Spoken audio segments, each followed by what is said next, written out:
नमस्कार, देश के पसंदीदा डिबेट शो राष्ट्रवाद में आपका स्वागत है। मैं हूं सुशांत सिन्हा।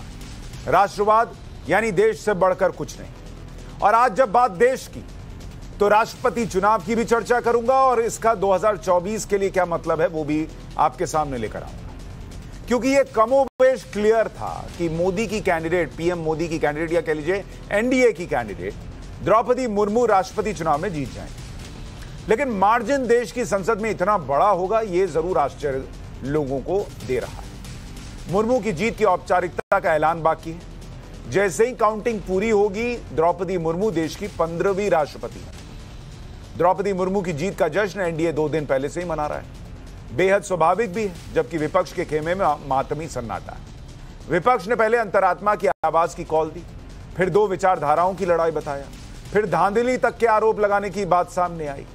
फिलहाल द्रौपदी मुर्मू को 100 गैर एनडीए सांसदों के वोट मिलने की खबर है, यानी भयंकर क्रॉस वोटिंग हुई है। 100 गैर एनडीए सांसदों का वोट मिलना कोई छोटी मोटी बात नहीं है।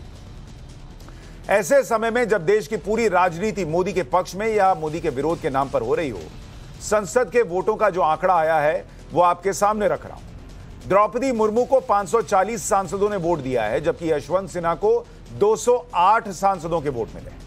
कुल 748 सांसदों ने वोट डाला, 15 सांसदों के वोट इनवैलिड हो गए।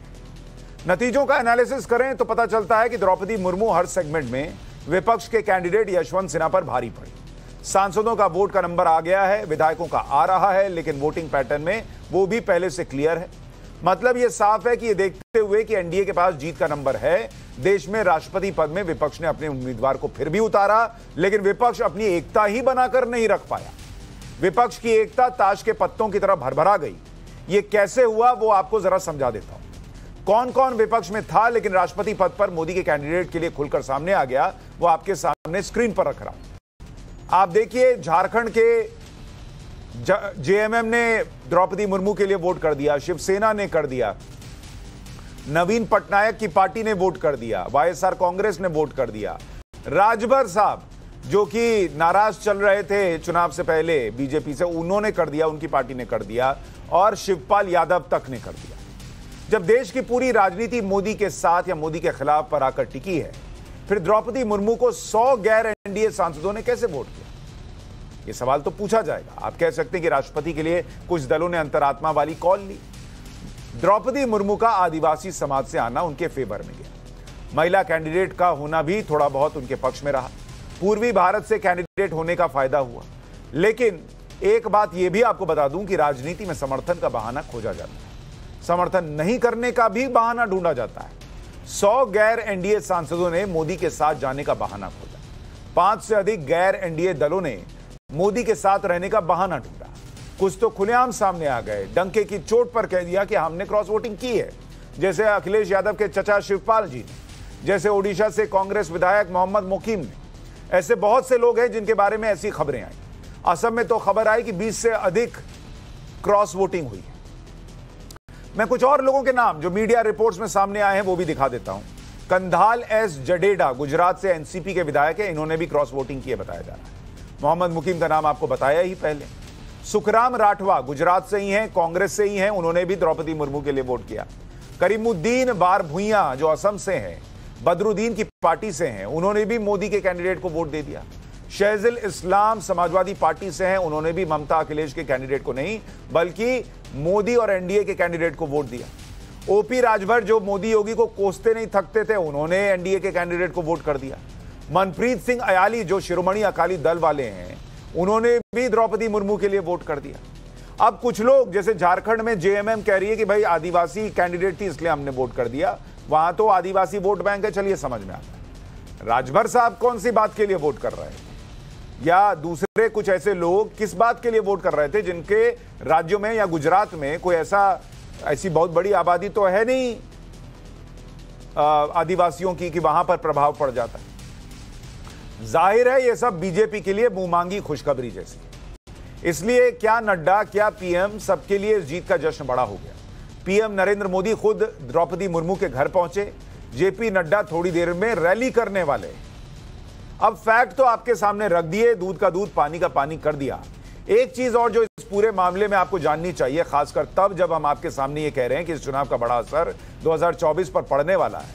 वो क्या है और हम ऐसा क्यों कह रहे हैं, उसे भी ग्राफिक्स के जरिए समझिए।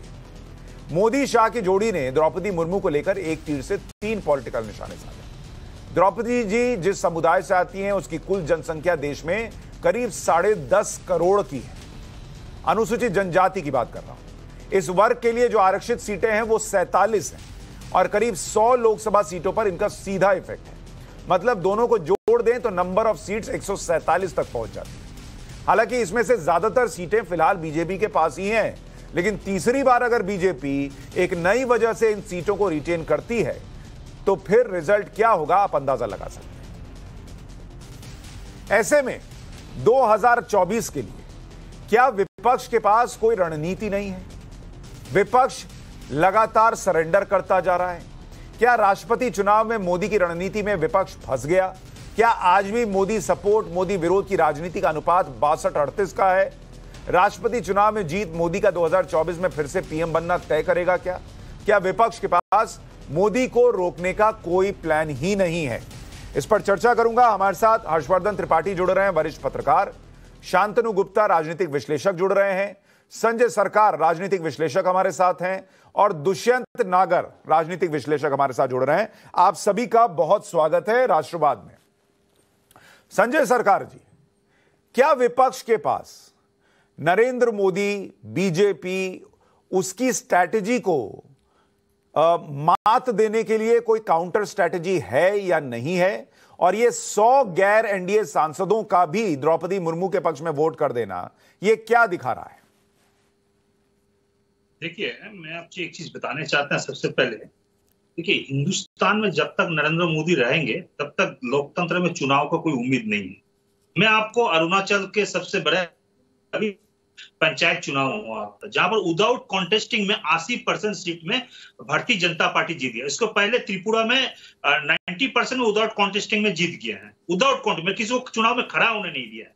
यहां रह गया है जहां आप राष्ट्रपति चुनाव में आप देखेंगे, कल हेमंत सोरेन के जो दोस्त है पंकज मिश्रा जी को ईडी अरेस्ट किया है।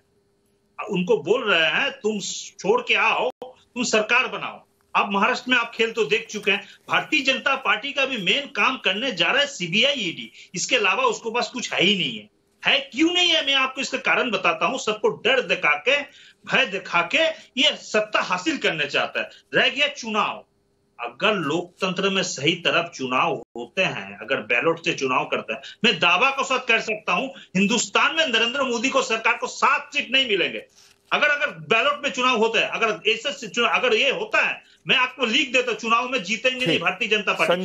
संजय भाई, तो हम राजनीतिक जिंदगी में हम राजनीतिक संन्यास ले लेंगे, हम कभी राजनीतिक में नहीं आएंगे। मैं आपको हकीकत बता रहा हूं। ठीक है संजय भाई, आप मूल तौर पर कहां से हैं? हम बंगाल से हैं। बंगाल से। बंगाल में पंचायत चुनाव में कितनी सीटें ममता बनर्जी की पार्टी निर्विरोध जीत गई थी क्योंकि कोई खड़ा नहीं हुआ था? क्यों नहीं हुआ? जहां देखिए, यहां पर तो आपसे पूछ रहा हूं, आप बता रहे हैं कि अगर निर्विरोध जीतने का मतलब है कि वो पार्टी डरा धमका के जीत रही है, तो बंगाल में टीएमसी ने कितनी सीटें जीती थी आपको पता होगा ना? आप तो बंगाल से हैं।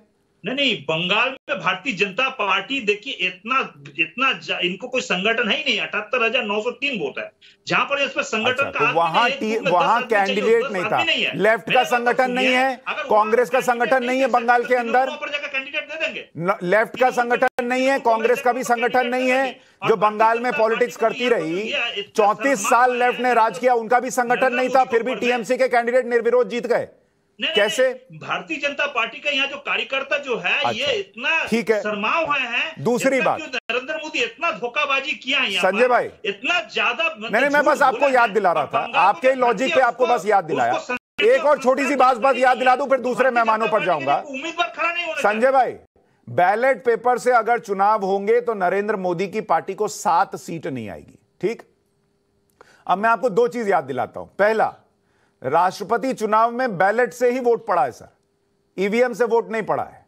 और दूसरी बात सर, एक राज्य जहां बैलेट पेपर और बैलेट बॉक्स नदियों और झीलों में फेंके मिले थे, आपको याद है वो राज्य कौन सा है? पंचायत चुनाव में ऐसा हुआ था। देखिए, चलिए मैं आपके साथ थोड़ा क्विज कॉन्टेस्ट खेलता हूं, ऑप्शन देता हूं। Option A Bengal, option B Bengal, option C Bengal और ऑप्शन डी बंगाल। ये अगर फेंका जाता है तो यूपी में फेंका जाता है, यूपी में फेंका जाता है। संजय सरकार जी, कम से कम फैक्ट पे बात कीजिए सर, पॉलिटिकल एनालिस्ट हैं आप, कह रहे हैं पॉलिटिक्स छोड़ देंगे। पॉलिटिक्स छोड़ने के लिए मैंने आपको 2 वजह दे दी, अब बाकी मेहमानों को सुनिए, अगले 50 मिनट में तय कीजिए पॉलिटिक्स छोड़नी है कि नहीं छोड़नी है। अब आता हूं हर्षवर्धन त्रिपाठी। हर्षवर्धन त्रिपाठी जी, सर मैंने सुन लिया सर आपको, और आपको जवाब भी दे दिया। आप फैक्ट पर होते तो मैं आपकी बात का सम्मान करता, अब आप जो बात कह गए। हर्षवर्धन त्रिपाठी जी, अब 100 गैर एनडीए सांसदों का द्रौपदी मुर्मू के लिए वोट करना, यह क्या दिखा रहा है? और क्या आप संजय भाई से सहमत हैं कि ईडी, और इसमें तो खैर बैलेट पेपर हुआ, आप क्या बोलें, ये बैलेट पेपर में भी कुछ छाप दिए, क्या कर दिए, इस तरह से जीत मिली है क्या? सुशांत जी, सबसे पहले तो ये कि टाइम्स नाउ नवभारत पर मैं आपके साथ बात कर रहा हूं, तो मैं प्रयास करूंगा कि हल्की टिप्पणियों का न मैं जवाब दूं, न मैं उसके लिए यहां पर आया हुआ हूं आपसे चर्चा करने के लिए। भारत के लोकतंत्र का जीवंत प्रमाण है आज का राष्ट्रपति चुनाव। रायसीना पहाड़ी पर द्रौपदी मुर्मू के बैठने का, पहुंचने का मतलब समझिए। कई बार लोग कहते हैं, और ये अक्सर होता है, कि मोदी के साथ या मोदी के विरोध में गैर भाजपा दलों का गठबंधन। कई बार लोग ये भी कहते हैं कि जैसे कांग्रेस हुआ करती थी एक समय में, ऐसे ही भारतीय जनता पार्टी हो गई है, अब उसके खिलाफ गोलबंदी है। 2019 का लोकसभा चुनाव होता है, भारतीय जनता पार्टी के 2 प्रमुख सहयोगी अकाली दल और शिवसेना अलग अलग वजहों से, अब उसको वजह की उसमें नहीं जाएंगे, उसकी वजह से छोड़ देते हैं साथ। राष्ट्रपति पद का चुनाव होता है। राष्ट्रपति पद के चुनाव में एनडीए 44 पार्टीज, यूपीए 34 पार्टीज, लेकिन इससे भी महत्वपूर्ण बात, कांग्रेस का विधायक कहता है कि अंतरात्मा की आवाज पर मैं द्रौपदी मुर्मू को वोट करूंगा। एनसीपी का विधायक कहता है मैं द्रौपदी मुर्मू को वोट करूंगा। समाजवादी पार्टी का विधायक कहता है मैं द्रौपदी मुर्मू को वोट करूंगा। सुभाषपा के ओम प्रकाश राजभर कहते हैं हमारे लोग द्रौपदी मुर्मू को वोट करेंगे। हेमंत सोरेन कहते हैं हम द्रौपदी मुर्मू को वोट करेंगे। नवीन पटनायक कहते हैं हम द्रौपदी मुर्मू को वोट करेंगे। जगन मोहन रेड्डी कहते हैं हम द्रौपदी मुर्मू को वोट करेंगे। इसका मतलब समझिए, भारत का लोकतंत्र जीवंत है, इसीलिए यहां पर इस तरह की जो कहें कि हवाई राजनीति नहीं चलती है। लोगों को पता है कि जो महात्मा गांधी तावीज दे गए थे ना, कि अगर आपके मन में कोई भ्रम आ जाए तो सोचिए कि कतार में खड़ा आखिरी व्यक्ति, उसको उसकी शक्ल देखिए और सोचिए कि आप क्या करेंगे। बाबा साहब अंबेडकर जिसको कहते थे शोषित वंचित, वो आगे आए, इतने वर्ष लग गए। आज द्रौपदी मुर्मू के राष्ट्रपति बनने के तौर पर भारत ने उसे देखा और ये निरंतरता में है। ठीक है, रामनाथ आप कह रहे हैं लोगों ने अंतरात्मा की आवाज सुन ली।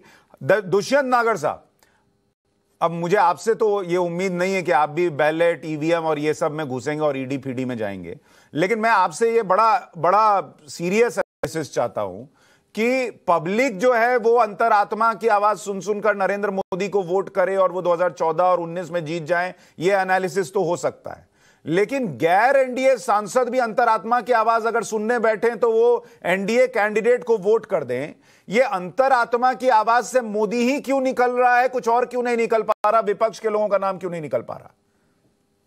मैं, हर्षवर्धन जी हमारे भाई हैं, बहुत ही सम्मानित और ईमानदार विश्लेषण इनका होता है, ये इसमें कोई दो राय नहीं है, लेकिन मैं इनकी एक बात से सहमत नहीं। अंतरात्मा की आवाज पर अगर हेमंत सोरेन ने वोट दिया है भारतीय जनता पार्टी के राष्ट्रपति उम्मीदवार को, तो वो भारतीय जनता पार्टी के साथ उन्होंने सरकार क्यों नहीं बनाई? हमें सरकार साहब के द्वारा रखे गए उस कथन पे भी गौर करना होगा कि पंकज मिश्रा को ईडी ने गिरफ्तार किया हुआ है, उनकी अभी 6 दिन की हिरासत बाकी है। ईडी और सीबीआई एक टूल की तरह काम कर रहे हैं, ये कड़वी सच्चाई है, हम इससे आंखें फेर नहीं सकते। लोकतंत्र अपना काम कर रहा है। भारत के राष्ट्रपति के चुनाव में विजयी प्रत्याशी मुर्मू जी का मैं भी हृदय से स्वागत करता हूं, और हो सकता है वो मेरी भी पसंदीदा प्रत्याशी हो। दो चीजें अलग अलग हैं।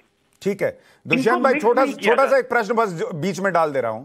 जेएमएम ने ईडी के डर से द्रौपदी मुर्मू के लिए वोट कर दिया, ठीक, मैं मान गया। बीजेडी ने क्यों किया सर, इसका भी जरा बताइए, उनके पीछे कहां ईडी लगी हुई है? वाईएसआर कांग्रेस ने क्यों किया, जरा ये भी बताइए। और सोनिया गांधी के पीछे और राहुल गांधी के पीछे ईडी लगी है, लेकिन कांग्रेस ने क्यों नहीं किया? और कांग्रेस के कुछ और सांसदों और विधायकों ने क्यों कर दिया? उनके ऊपर ईडी का इफेक्ट है, कुछ के ऊपर नहीं है, ऐसा क्यों हुआ? देखिए सर, बीजेडी और वाईएसआर का विरोध कांग्रेस पार्टी के साथ है राज्य की राजनीति, तो वो तो नेचुरली उन्हें कांग्रेस के अगेंस्ट जो पार्टी है, जो प्रत्याशी है, उसके साथ जाना है। अगर कांग्रेस के समर्थित प्रत्याशी को वो वोट करते तो उनका राज्य की राजनीति पर विपरीत प्रभाव पड़ता उनके कैडर के ऊपर, तो उनकी चॉइस है, उनके पास कोई तीसरा विकल्प नहीं था। सर, यशवंत सिन्हा को कांग्रेस ने कैंडिडेट नहीं बनाया था, यशवंत सिन्हा को तृणमूल कांग्रेस ने कैंडिडेट बनाया था। ममता बनर्जी ने उनको मैदान जंग में उतारा और पीछे से कब कट ली पता ही नहीं चला, कहां उनको छोड़कर भाग गई और उनकी पार्टी भाग गई। ममता बनर्जी को तो नहीं बोलूंगा, उनकी पार्टी कहां चली गई पता ही नहीं चला कि कोई भाई। मैंने मान लीजिए दुष्यंत नागर जी, मैं आपको लेकर जा रहा हूं कि चलिए मैं आपको पार्टी में खाना खिलाऊंगा, तो पार्टी में सम्मान मिले, सीट मिले, प्लेट मिले खाने के लिए, और प्लेट में खाना मिले खाने के लिए मेरी जिम्मेदारी है ना। आपको मैंने इनवाइट कर लिया और उसके बाद गेट पर छोड़कर चला गया मैं। अब आप प्लेट लेकर घूम रहे हैं और लोग पूछ रहे हैं किसकी तरफ से, वो बाराती की सराती, और प्लेट में खाना भी नहीं है, तो मेरी जिम्मेदारी ज्यादा हुई। जी बिल्कुल आपकी बात सही है, लेकिन यशवंत सिन्हा जी को आप देखिए, राफेल पे जो उन्होंने अपनी पार्टी के विपरीत जो स्टैंड लिया और कांग्रेस अध्यक्ष को उन्होंने समर्थन किया, तत्कालीन कांग्रेस अध्यक्ष राहुल गांधी जी को, और वो लगातार कांग्रेस की लाइन के साथ में रहे हैं, उससे उनका स्वाभाविक समर्थन कांग्रेस पार्टी का उनके साथ कई वर्षों से चला आ रहा है। और यशवंत सिन्हा एक योग्य सफल मिनिस्टर के रूप में, एक अच्छे राजनयिक के रूप में अपना कार्यकाल उन्होंने पूरे किए हैं। देश में उनकी एक अच्छे वित्त विश्लेषक के रूप में पहचान है, और वो एक सुयोग्य उम्मीदवार राष्ट्रपति पद के थे। जीत हार लोकतंत्र का एक अपना फैसला है। तो द्रौपदी मुर्मू सुयोग्य नहीं है जी? द्रौपदी मुर्मू सुयोग्य कैंडिडेट नहीं है, या यशवंत सिन्हा से ज्यादा योग्य कैंडिडेट है? बिल्कुल, वो तो बहुत लोगों की पसंद है, लेकिन आप यशवंत सिन्हा जी को भी रिजेक्ट नहीं कर सकते। यशवंत सिन्हा जी का भी अपना एक स्थान है, उनका भी एक अपनी हिस्ट्री है, अभी तक उन्होंने जो काम किए हैं। सर, यशवंत सिन्हा जी को हम तो खैर वैसे भी पत्रकार है, हम क्या रिजेक्ट करेंगे, लेकिन पब्लिक ने रिजेक्ट किया है सर, और उनकी अपनी वजहों से रिजेक्ट किया है सर, कि एक जो है कैबिनेट में जगह ना मिले और उनके बेटे को कैबिनेट में जगह मिलती रहे, लेकिन फिर भी सालों पुरानी पार्टी में वो खुद ही जो है उसके विरोध में खड़े हो जाएं, पब्लिक को दिखता है सर। शांतनु गुप्ता, आपके हिसाब से राष्ट्रपति चुनाव के नतीजे क्या कह रहे हैं, और गैर एनडीए सांसदों का द्रौपदी मुर्मू के लिए वोट करना क्या कह रहा है, या क्या इसका कोई 2024 से रिलेशन है?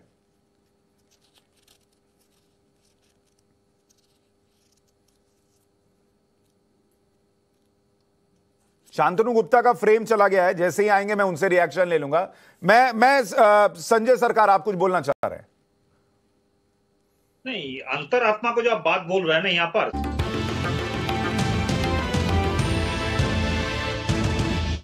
नमस्कार जी।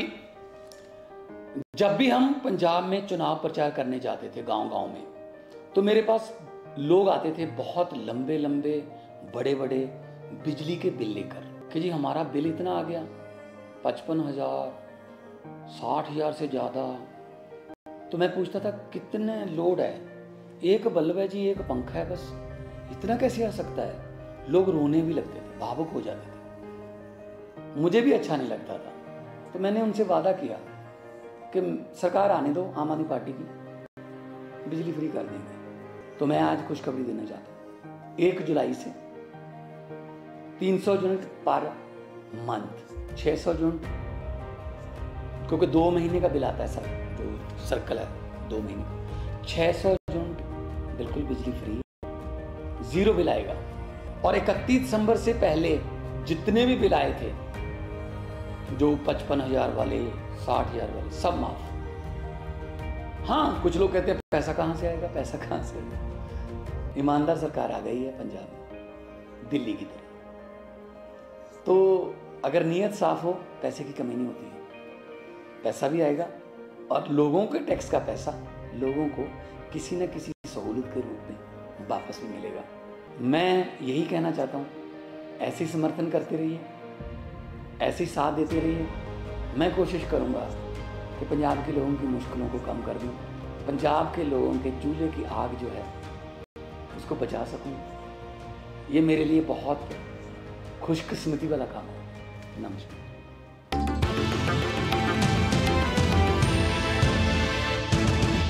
आपको आप मेरे को जितना हक दिखाएंगे हमको 10 हक दिखाएंगे। हम आपको डरेंगे नहीं, हम आपको लड़ लेंगे, हम आपको हर पल में लड़ लेंगे। आपको हम लड़ने के लिए सक्षम है। आप किसी को डराइए। यहाँ पर रॉयल बंगाल टाइगर है और शेरनी है। शेरनी को जो थाबा होता है ना, वो मोदी को मालूम है कितना भयानक होता है। अच्छा, आज परिवर्तन का यात्रा शुरू हो गया है। अच्छा ये बताइए, सुनिए, 50 लाख आदमी को समागम हुआ, सुनिए, परिवर्तन का यात्रा ऑलरेडी शुरू हो गया। 24 आया मोदी क्यों? ठीक है, सुनिए संजय भाई, संजय भाई, अब शांतनु जी का कनेक्शन आ गया, उनके पास जाना है। आप शेर शेरनी बाघ बाघनी सब ले आए, इसलिए मैं पूछ रहा हूं कि ये सुनिए ना सर, यशवंत सिन्हा जी को यहां बीच में छोड़ के आप लोग कहां चले गए? कौन छोड़ दिया? बीच में कौन छोड़ा? हम लोग छोड़ते नहीं है। हम किसी एक जगह ममता बनर्जी नहीं गई, एक जगह ममता बनर्जी ने वोट नहीं मांगा, यहां जीत तय थी, तब भी बीजेपी दौड़ती रही इधर से उधर की वोट दे दीजिए, और ममता बनर्जी उनकी पार्टी कहीं नजर नहीं आए।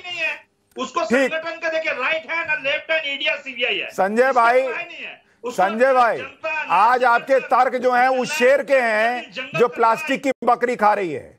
आप शिकार नहीं कर पा रहे हैं, आज आपके तर्क चल नहीं रहे हैं। शांतनु भाई, आपके हिसाब से 2024 के नतीजों पर इसका कोई इंपैक्ट है क्या? और ये अंतरात्मा की आवाज कैसे एनडीए के कैंडिडेट की तरफ चली गई बाकी ऐसे सांसदों की जो गैर एनडीए से थे? अच्छा मनोरंजन किया हम सबका, लेकिन अगर हम सीरियस नोट पे बात करें तो जो आज हो रहा है, जो हमें पता है मुर्मू जी जीत जाएंगी, वो मेरे ख्याल से भारतीय डेमोक्रेसी की, लोकतंत्र की विजय है कि एक महिला उड़ीसा से उठकर एक आदिवासी परिवार में पैदा होकर, जिनके पति का देहांत हो गया, बच्चों का देहांत हो गया, वो डिप्रेशन में गए, उसके बाद वो रिसेलेक्ट होकर आज इस पद पर राष्ट्रपति बनने जा रही है। मतलब यूनाइटेड स्टेट्स भी आज तक एक महिला को नहीं, श्वेत को राष्ट्रपति बनाने में उनको दशकों लग गए, और भारत एक आदिवासी महिला को राष्ट्रपति बनाने जा रहा है। तो मेरे ख्याल से हर दल को इसमें साथ आना चाहिए था, और यहीं पे आत्मा मेरे ख्याल से दलों की जागी कि ऐसा कैसे हो सकता है कि एक महिला दल, एक आदिवासी महिला बनने जा रही है, और हम इतिहास के इस पड़लों में अलग अलग खड़े दिखाई दें। वो नहीं चाहते थे कि इतिहास में कहां दर्ज हो, इसलिए बहुत सारे लोगों के अंदर। लेकिन शांतनु भाई इसमें देखिए, इसमें जो 99 या 100 गैर एनडीए सांसदों ने भी द्रौपदी मुर्मू के लिए वोट किया, उनको तो संजय सरकार और दूसरे ऐसे दल जो हार से बेचारे दुखी हैं, वो उनको जो है और मुसीबत में डाल रहे हैं। उनके वोटर को वो ये भी नहीं कह सकते कि मैंने तो आदिवासी कैंडिडेट के लिए वोट किया। वोटर कहेगा कि अरे तुम तो डरे हुए थे, ईडी के डर से किया, तुमने आदिवासी को थोड़ा ही राष्ट्रपति बनाया, तो वो क्रेडिट भी उनसे छीन ले रहे हैं। देखिए, मैं बल्कि उसी तथ्य पर आ रहा था। मेरे ख्याल से आज का दिन एक बहुत अच्छा जक्सटापोजिशन है, एक बड़ा अच्छा तारतम्य दिख रहा है। एक वंशवादी राजनीति की प्रतीक सोनिया गांधी, वो ईडी में जांच करा रही हैं, और एक जमीन से धरातल से उठ के आई आदिवासी महिला आज राष्ट्रपति बनने जा रही है। तो मेरे ख्याल से एक बड़ा अच्छा कॉन्ट्रास्ट भी दिख रहा है इस समय कि वंशवादी राजनीति की क्या परिणति होती है, और एक जमीन से उठ के जब महिला राजनीति करती है तो उसकी क्या परिणति होती है, वो दिख रही है। लेकिन संजय जी अपनी कॉमेडी करते रहेंगे, वो अलग बात है, वो जनता सुन रही है। लेकिन आज दिख रहा है कि मतलब मन से खुशी हो रही है कि ये लोकतंत्र है। कोई भी सोच सकता है कि अगर मैं विश्वास से काम करूंगा, जनता के लिए काम करूंगा, तो मैं शीर्ष पर पहुंच सकता हूं। तो मेरे ख्याल से ये लोकतंत्र की विजय है। ठीक है, मैं इस डिबेट को आगे ले जाऊंगा और 2024 के मायनों पर भी आऊंगा। जल्दी से एक बार चलते हैं रविकांत के पास, हमारे सहयोगी प्रधानमंत्री पहुंचने वाले हैं वहां पर। रविकांत, क्या अपडेट है? प्रधानमंत्री कितनी देर में पहुंचेंगे?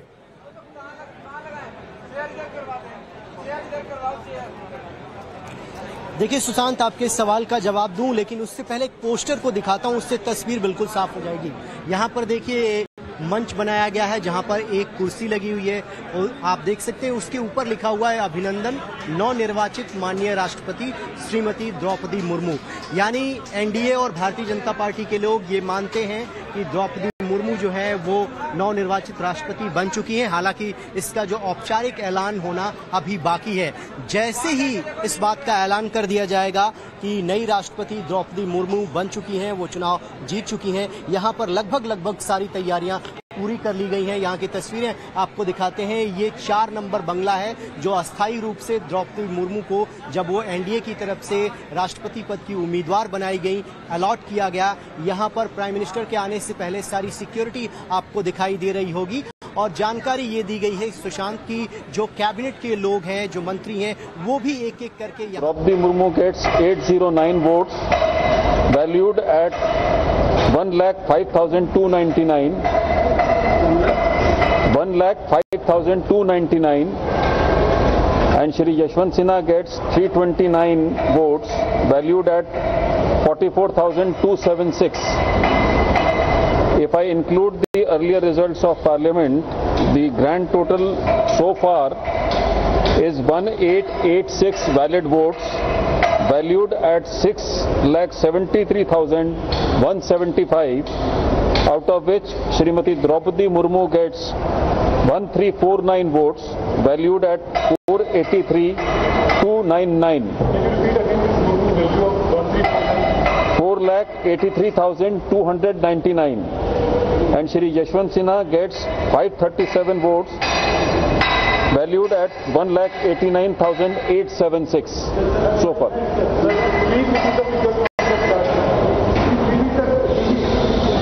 For the states, the counting which has been done so far, it is total valid votes is 1138.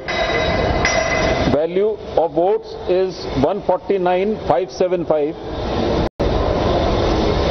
Srimati Draupadi Murmu gets 809 votes valued at 105,299. And Shri Yashwant Sinha gets 329 votes valued at 44,276.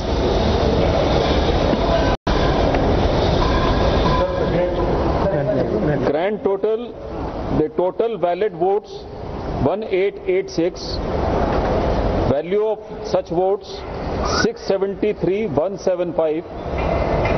Srimati Draupadi Murmu gets 1,349 valued at 483,299.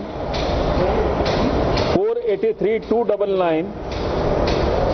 And Shri Yashwant Sinha gets 537 votes valued at 189,876.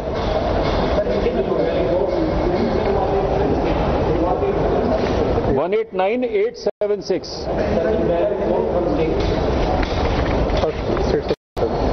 The states which the counting has been done is Andhra Pradesh, Arunachal Pradesh, Assam, Bihar, Chhattisgarh, Goa, Gujarat, Haryana, Himachal Pradesh and Jharkhand. That we will give you.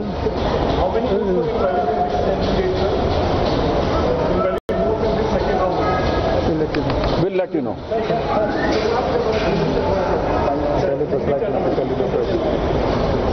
पहले 10 राज्यों की जिनकी अभी गणना हुई है, वो 10 राज्य हैं आंध्र प्रदेश, अरुणाचल प्रदेश, आसाम, बिहार, छत्तीसगढ़, गोवा, गुजरात, हरियाणा, हिमाचल प्रदेश और झारखंड। यहाँ पे टोटल जो वैलिड वोट्स मिले हैं वो हैं 1,138। उनकी वैल्यू जो है वो है 1,49,575। इनमें से द्रौपदी मुर्मू जी को 809 वोट मिले हैं जिनकी वैल्यू है 1,05,299 और श्री यशवंत सिन्हा जी को 2,029 वोट मिले हैं जिनकी वैल्यू है 44,276। 329। और जो पहले आपको सूचना दी गई थी संसद के बारे में, उनको अगर मिला लें तो टोटल वैलिड वोट्स हैं 1,886। 1,886 और उनकी वैल्यू है 6,73,175। उसमें से श्रीमती द्रौपदी मुर्मू को मिले हैं 1,349, जिनकी वैल्यू है 4,83,299। और श्री यशवंत सिन्हा जी को मिले हैं 537 वोट, जिनकी वैल्यू है 1,79,876। 89। तो इस वक्त तो बड़ी खबर इस वक्त की आपको बता दूं, वोटों की गिनती राष्ट्रपति चुनाव को लेकर चल रही है और इसमें एक तरफा मुकाबला हो गया। कहीं कोई कॉन्टेस्ट नहीं है, कोई ऐसी लड़ाई नहीं दिख रही। आप देखिए जो राज्यों से अब तक नतीजे आए हैं, 1138 वोट जिनकी वैल्यू होती है ना भाई, राष्ट्रपति चुनाव में तो उनकी वैल्यू होती है 1,49,575 वैल्यू के जो वोट हैं, उसमें से 1,05,299 द्रौपदी मुर्मू के पक्ष में गए हैं और 44,276 यशवंत सिन्हा को मिलते दिख रहे हैं। और बाकी 1,886 वोट जिनकी कीमत थी टोटल अभी तक जो है 6,73,175, उसमें से 4,83,299 चले गए हैं द्रौपदी मुर्मू, यानी करीब करीब 5 लाख तो यही हो गया। और 1,89,876 ये वोट वैल्यू है यशवंत सिन्हा की। तो भयंकर हार यशवंत सिन्हा की होती दिख रही है। अब इसके मायने पर आए उससे पहले एक बार नैना के पास चलते हैं। नैना, आप जहां मौजूद हैं वहां सेलिब्रेशन शुरू हो गया है द्रौपदी मुर्मू की जीत का, उनके राष्ट्रपति बनने का। जरा उसकी तस्वीरें दिखाइए, फिर मैं डिबेट पर आऊंगा।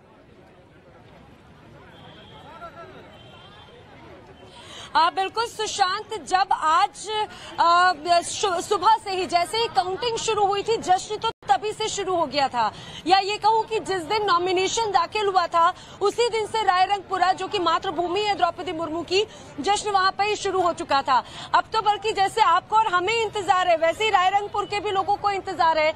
यही वजह है कि लगातार जो सांस्कृतिक परिधान में यहाँ पे जो लोग थे, अब उन्होंने एक छोटा सा ये कहा जाए कि ब्रेक लिया है, वो एनर्जी बचा रहे हैं। लेकिन यहाँ पर जो अभी से ही मिठाइयां बांटने का जो सिलसिला है वो शुरू हो चुका है।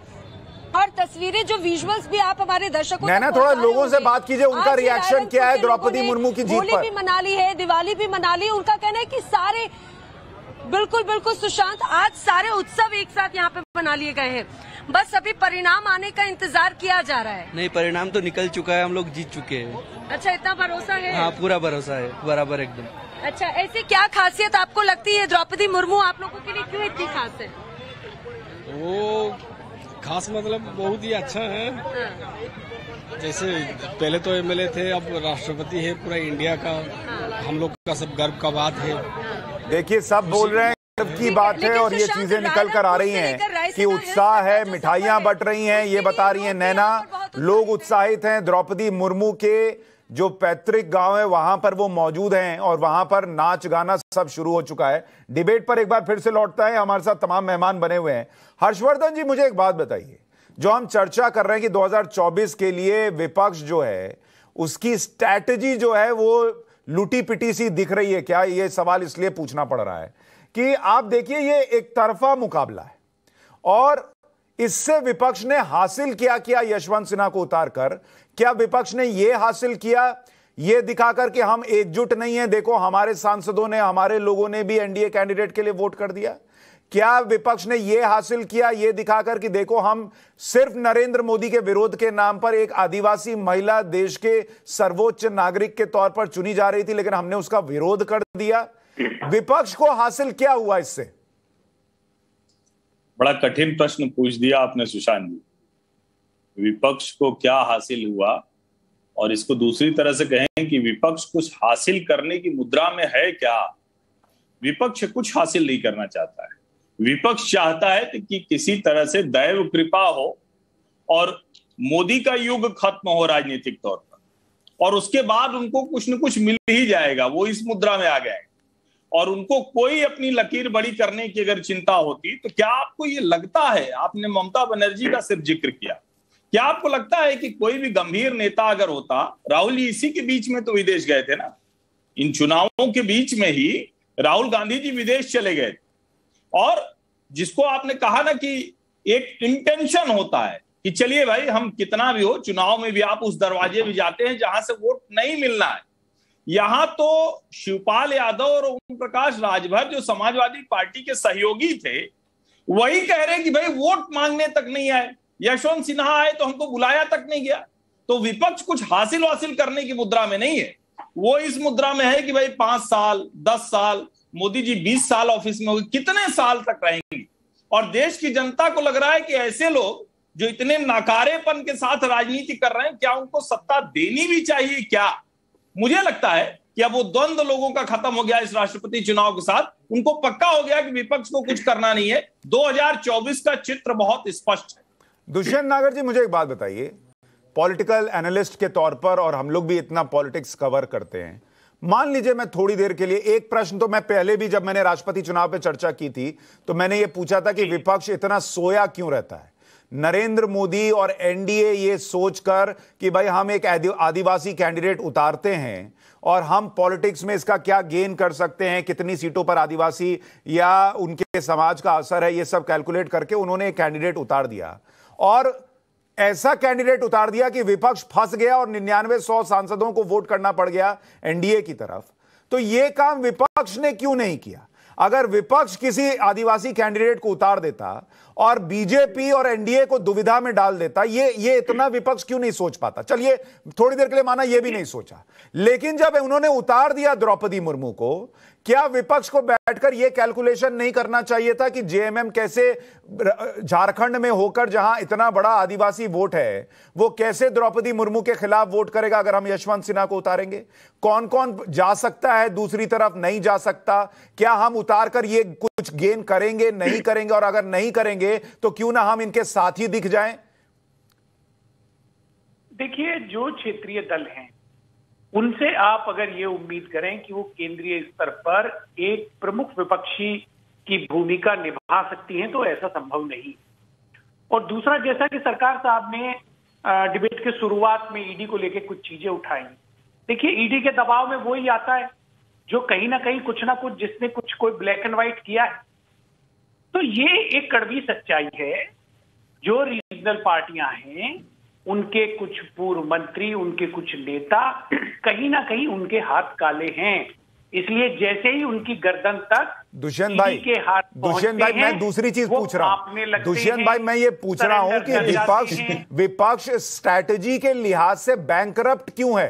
मान लीजिए, मैं कह रहा हूं एक सेकंड के लिए अगर हम ये आधार भी मान लें कि ईडी की वजह से 99-100 सांसदों ने द्रौपदी मुर्मू के लिए वोट कर दिया, तो नहीं, मैं ये पूछ रहा हूं, क्या ये कैलकुलेशन ममता बनर्जी और दूसरे लोग नहीं कर पा रहे थे कि किसके ऊपर ईडी जो है वो जाएगी, कौन हमारे साथ वोट करेगा नहीं करेगा? ये क्यों नहीं कैलकुलेट किया उन लोगों ने?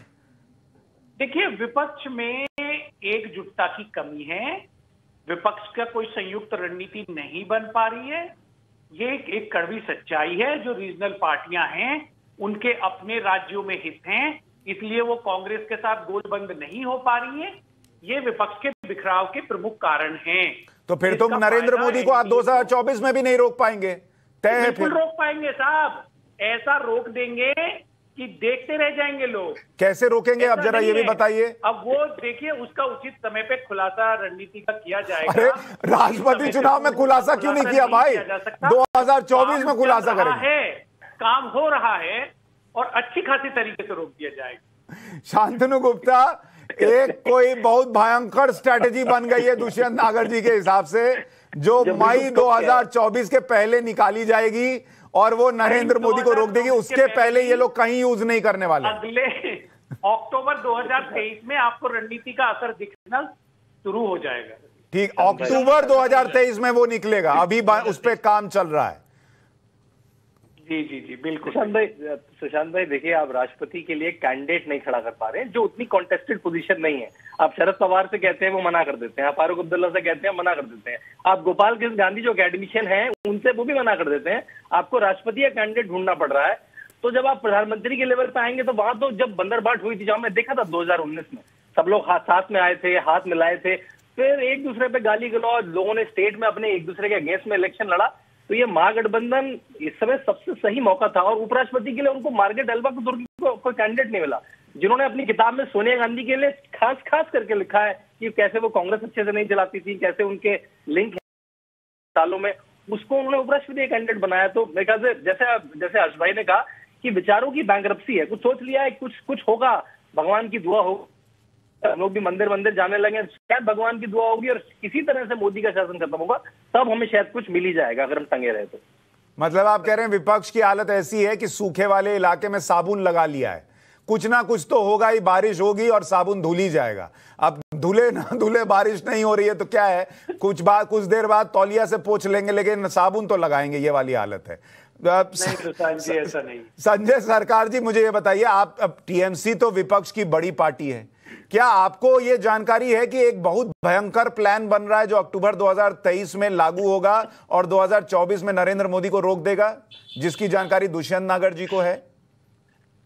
देखिए, शांतनु जी जो बात बोलते हैं ना, जोकर टाइप का बात बोलता है, जोकर टाइप का बात हमको सुनने का इरादा नहीं, क्यों हम तो जमीनी तौर पर राजनीति करके आए ना। तो मैं आपको बता रहा, जो नागर जी बताया 2023 अक्टूबर में शुरू हो जाएंगे और 2023 में दिसंबर तक भारतीय जनता पार्टी कितना टुकड़ा हो सकता है आप देख लीजिएगा। मैं आपको हकीकत बता रहा हूं, अंदर में इसको इतना ज्यादा यह है जो नरेंद्र मोदी और अमित शाह का डिक्टेटरशिप उसको सहन नहीं हो रहा है, मान नहीं पा रहा है, जोर जबरदस्ती मानने पड़ रहा है, किसी को ब्लैकमेल कर रहा है, किसी को सीबीआई का दर्द कर रहा है, किसी को। आप बताइए तो गुजरात में हरीन पांड्या जी मर्डर हुआ था, वो एक होम मिनिस्टर रहते हुए, उसका परिवार आज भी विचार मिला है क्या? अच्छा संजय भाई, क्या अक्टूबर, अच्छा मैं अच्छा एक काम करता हूं, आप और दुष्यंत भाई तो बता नहीं रहे कि अक्टूबर 2023 में क्या होगा। होम मिनिस्टर को गोली करके मार दिया गया हरीन पांड्या को, उसका परिवार आज भी उसका अंतरात्मा रो रहा है। अरे सर, आप बंगाल के उन परिवारों की अंतरात्मा को देख लीजिए सर, बंगाल के हिंदू परिवारों की आत्मा को भी देख लीजिए जो बंगाल चुनाव के बाद से हार रहे हैं। और आपको अदालत ने कहा है सर, अदालत ने कहा है कि रूल ऑफ लॉ नहीं, rule of law of ruler चल रहा है। ये अदालत की टिप्पणी है बंगाल के अंदर, और आप लोग जब किसी के मरने पर और कहते हैं ये और वो, तो बहुत हास्यास्पद लगता है, बहुत हास्यास्पद लगता है। नहीं, आज के तारीख में अमित शाह को पीछे आतंकवादी खड़ा रहता है, आतंकवादी को पीछे तालिब हसन शेख खड़ा रहता है, आतंकवादी खड़ा रहता है, आतंकवादी भारतीय जनता पार्टी में। सरकार साहब, मैं आपकी बातों को, सरकार साहब आप जो कह रहे हैं और जिस पर हम चर्चा कर रहे हैं उसका कोई लेना देना नहीं है, और उसको अगर मैं समझ पाता तो मैं कहता कि हाँ भाई आप कुछ फैक्ट लेकर आ रहे हैं। आपने डिबेट की शुरुआत जो है नॉन फैक्चुअल आंसर से की थी। हर्षवर्धन त्रिपाठी, मुझे ये बताइए, अक्टूबर 2023 कोई एक बहुत भयंकर प्लान अंदर बन रहा है जो नरेंद्र मोदी को 2024 में रोक देगा और बीजेपी के टुकड़े टुकड़े हो जाएंगे। आपको पता है ये कौन सा विस्फोटक तैयार कर रही है विपक्ष, आपको समझ में आ रहा है? देखिए,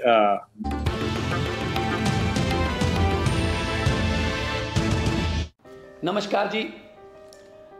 जब भी हम पंजाब में चुनाव प्रचार करने जाते थे गांव-गांव में, तो मेरे पास लोग आते थे बहुत लंबे लंबे बड़े बड़े बिजली के बिल लेकर कि जी हमारा बिल इतना आ गया, 55,000, 60,000 से ज़्यादा।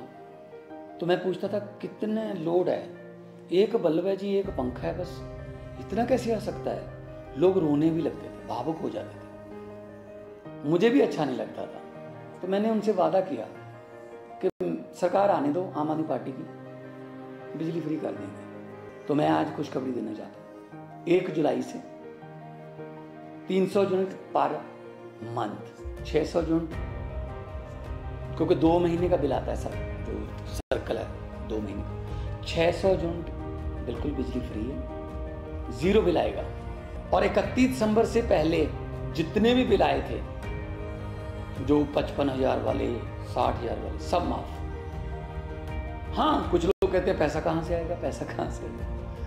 ईमानदार सरकार आ गई है पंजाब में, दिल्ली की तरह। तो अगर नीयत साफ हो, पैसे की कमी नहीं होती है, पैसा भी आएगा और लोगों के टैक्स का पैसा लोगों को किसी न किसी सहूलत के रूप में वापस भी मिलेगा। मैं यही कहना चाहता हूँ, ऐसे ही समर्थन करते रहिए, ऐसे ही साथ देते रहिए। मैं कोशिश करूँगा कि पंजाब के लोगों की मुश्किलों को कम कर दूँ, पंजाब के लोगों के चूल्हे की आग जो है उसको बचा सकूँ। ये मेरे लिए बहुत खुशकिस्मती वाला काम है। नमस्कार।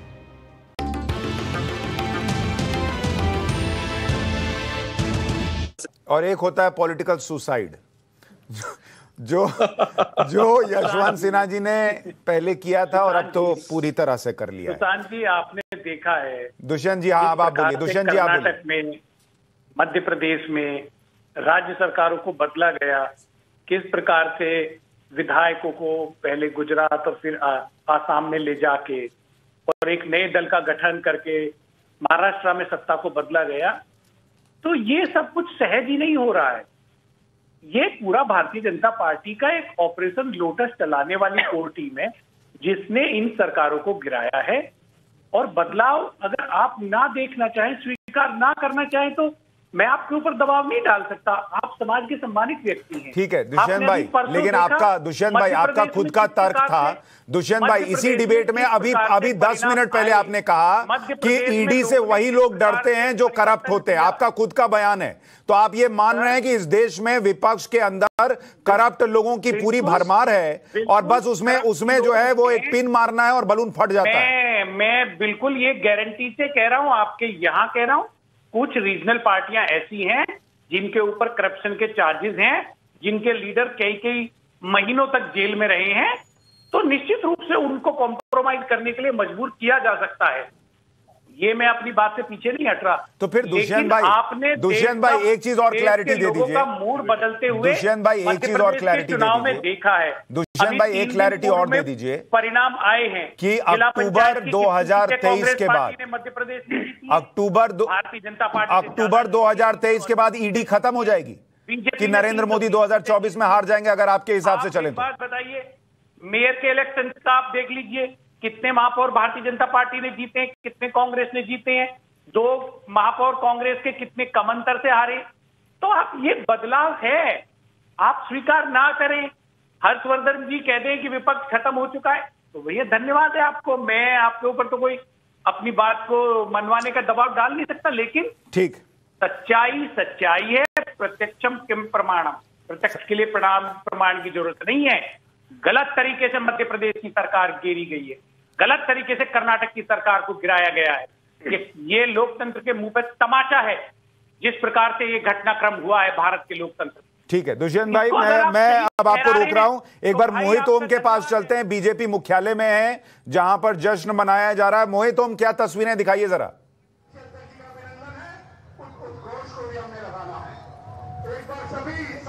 सुशांत, इस वक्त मैं दिल्ली प्रदेश भाजपा के ऑफिस के बाहर हूँ जहाँ पे एक बड़ा जश्न मनाया जा रहा है और आप देख सकते हैं मेरे पीछे सैकड़ों की तादाद में आपको भारतीय तिरंगे लहराते हुए नजर आएंगे।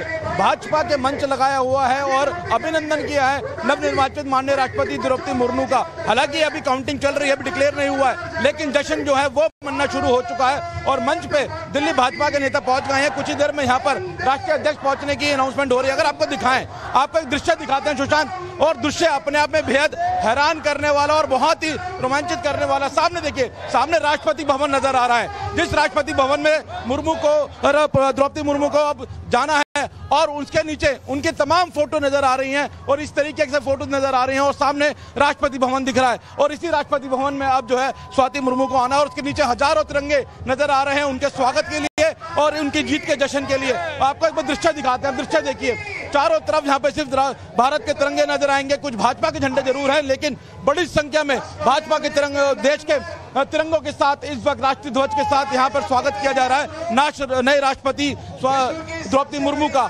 और उनके जश्न के लिए पूरी तैयारी है। और यहाँ से बहुत बहुत शुक्रिया मोहित ओम आपका। आज देश ने कुछ तस्वीरें देखी।